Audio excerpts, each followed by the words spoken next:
I would say you're gonna have eggs with legs in the next week or two, hopefully.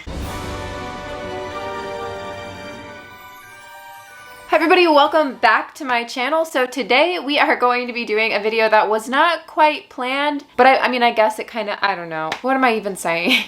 A few months ago, I bred my Toledo cattle vegans for the second time, and she ate the male. I was expecting her to lay me another egg sac, but I wasn't really expecting her to do it so soon since it took months for her to make the first one. That unfortunately was a dud. If you're completely lost, don't worry. It doesn't really matter too much, but I will link the videos down below if you want to check them out. But anyway, early August, it was really late, and I saw one of my tarantulas making an egg sac. So weeks go by, and I'm trying not to disturb her. When I do mist her, I just mist through the ventilation so I don't have to pick up the enclosure and move it or anything. I was just really being extremely careful about it. But eventually I did realize that she was not on the egg sac anymore. And when I decided to investigate further, she wasn't on the egg sac at all because there wasn't an egg sac. Basically what had happened is my Aphonopelma anax made an egg sac and I assumed it was the Toledo cattle vegans. Yeah, it's confusing. Anyway, here we are. It's been about 30 days since the egg sac was made, and no, I did not pair my Aphonopelma anax. She came to me gravid, or maybe not. We don't know that yet because we need to actually open the egg sac to see if it's a real egg sac or if it was just a phantom egg sac. Because sometimes tarantulas will make egg sacs even when they haven't been bred. They're just not like viable. They're not going to actually hatch into ewels. And yeah, I thought we could go ahead and just open it today because it's been about 30 days and that's a sufficient amount of time for them to actually develop into eggs with legs or ewels. Before we do that though, I actually just realized yesterday when I was feeding my jumping spiders that Chestnut over here actually made another egg sac and it's hatching. She's really back up in that corner, but she was eating yesterday. She ate this huge cricket down here. See, she left us some nice little remains here, and then she retreated right back up into her little nest right here. And you can see she's in her nest just being like a really good mom, and I'm so happy. Super exciting. Look at all those babies. Oh, you can see them moving.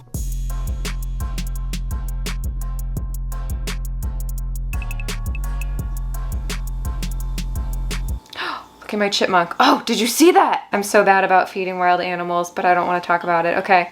But oh my goodness, they're moving around so much. They're already getting really big. So they're probably about ready to be removed from this enclosure quite soon. I actually brought my Toledo cattle vegans out because I wanted to show you guys what she looks like. So she hasn't laid me an egg sac yet, but she is quite large considering I haven't really fed her much. But I will go ahead and feed her a worm just in case she is gravid. It's always good to have like a little extra vitamins. And she is taking it, so that could mean that she is gravid because if she wasn't pre-molt, I doubt she would take the worm. We're really hoping that she lays another egg sac before she molts. Good girl. So yeah, I'll just keep you guys updated on that, but we are getting a little happy dance out of this.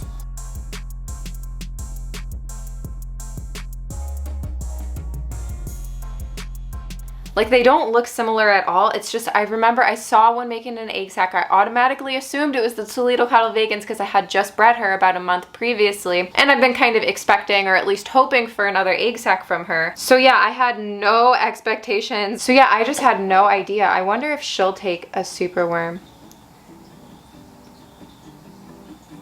Oh!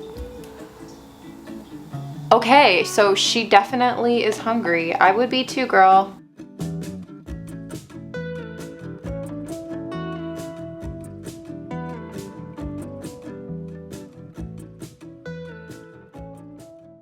But yeah, so as you will notice, she has kind of abandoned the egg sac. It's all the way over here, which makes me suspect it's not good. But we're just gonna have to see, I guess. She has been hanging on to it though. In fact, this is one of the few times I have noticed her being away from it since I realized the confusion. I need a brush. But I will say that this egg sac definitely feels a bit more heavy and stuff than the dud I've had in the past. So I don't know, maybe it is good. Maybe it'll surprise us. Okay, this is ridiculous. Why is this so difficult? I need scissors. Do I have scissors? Oh my god, why do I never have I buy scissors all the time and I can never find them. I just want to get this out of here before she realizes what I'm doing in case she gets all territorial on me. Interesting. This definitely does not feel as dry and stuff as the other egg sac, the dud that my Toledo Kettle vegans gave us. It definitely feels like there's stuff inside. Is it actually a viable egg sac? I really doubt it, but I would love to be pleasantly surprised. And she's enjoying her worms, so I'm glad that was not traumatic at all for her.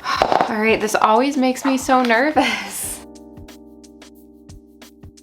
Okay, let's do this. Don't get your hopes up. I'm telling you guys it's a dud. Like, I for real do not think that it is, you know.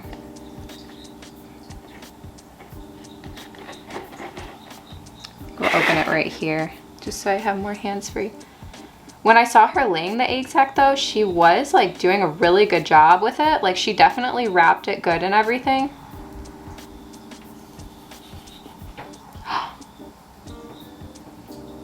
Oh, I don't know. What do you guys think?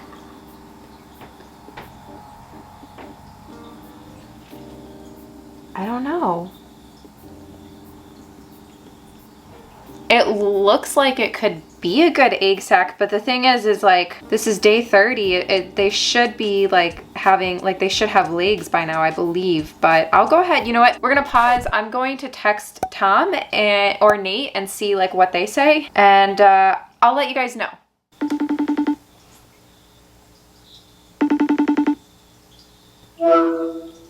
Hi, I have a problem. You want to introduce yourself? Hello, I'm Dion, and oh, is this for YouTube? Yeah. So remember how I told you my Toledo Kettle vegans laid an egg sac? Yeah. Well, it turns out it was actually my anax, and she's wild caught, so I didn't think that it would be viable, right? And that, like, she laid it 30 days ago, right? So I just opened it, and it actually does look viable, but none of the eggs have legs. So now what do you think I should do? Look. Yeah, they do all look good. You're gonna set them up like that. I'll be honest, everybody does that trampoline thing, and man, it's so easy to do it wrong. Like, if it gets wet, they're toast.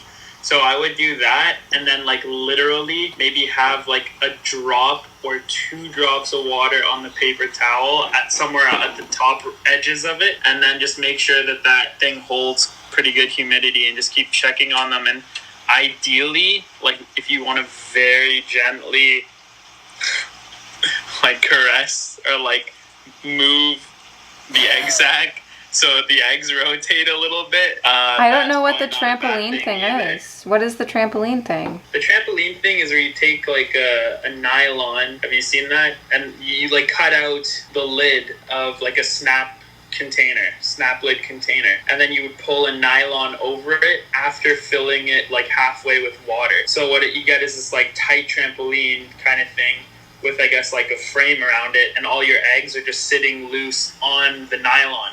But the problem is, if any condensation touches like the bottom of the nylon, it travels up and can get to the actual surface area the eggs are sitting on, and they'll all die if they get wet. So no but it pressure. Works really well if you do it right. Like, it works decent for holding in humidity. And then you would put that container in like another container to contain them.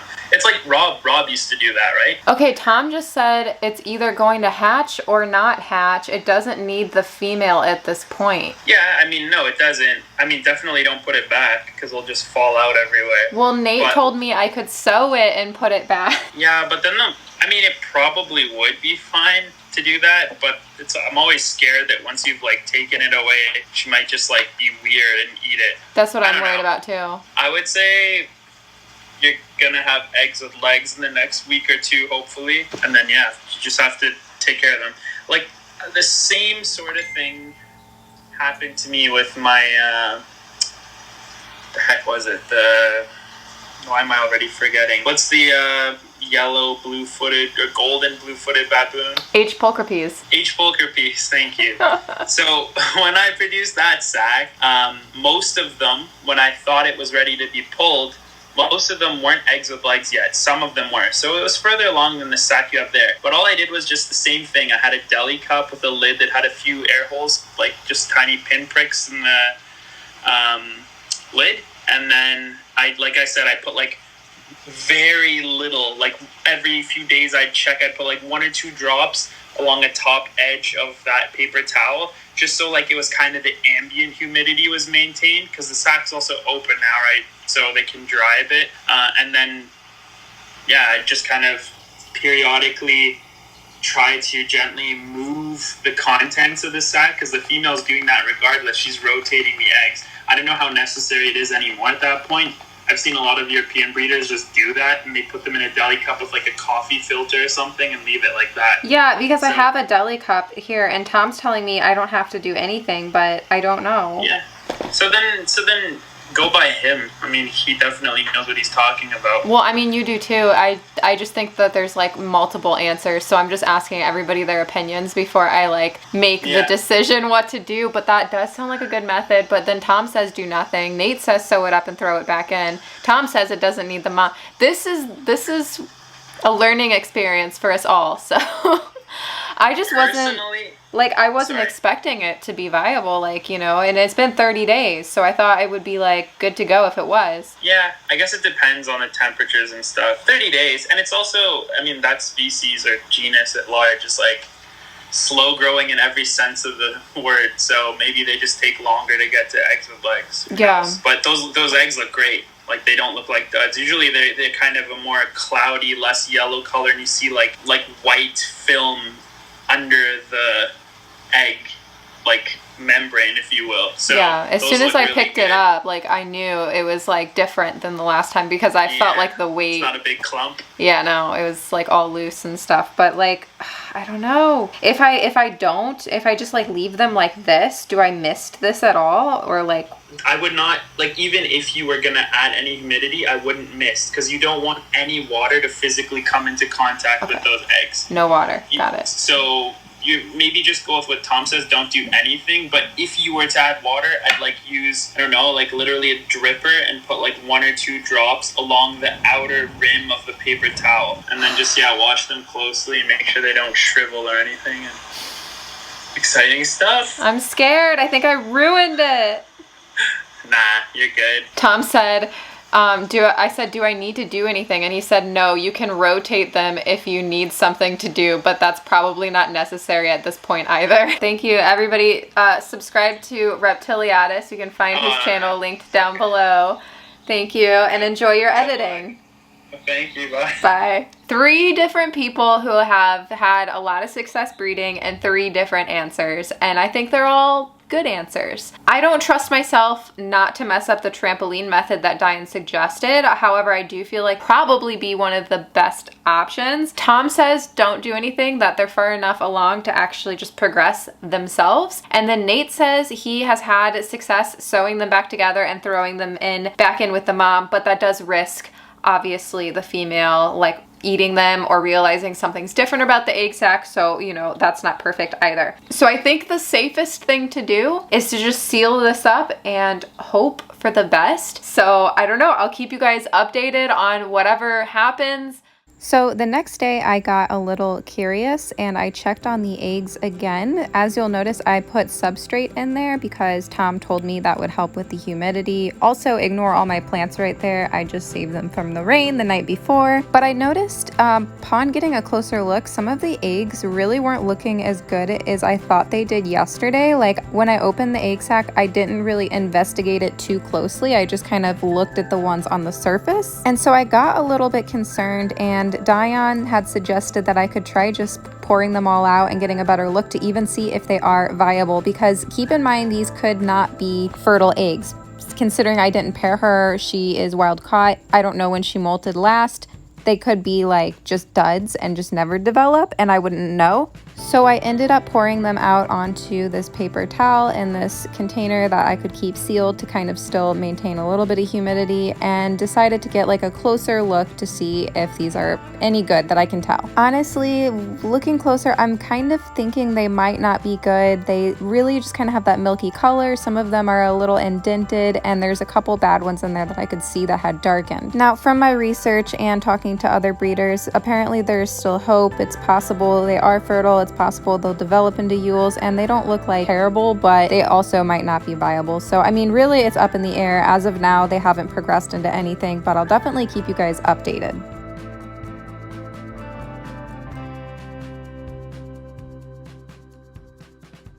Go ahead and like this video if you enjoyed, subscribe if you're not, and you want to be. Don't forget I have an Instagram that I use probably way too much. It's @tarantula.kat. You can go follow me there. I also have a Patreon podcast and a Teespring, and it's all linked down below. And I will see you guys soon. Let's get into the Patreon pet picks.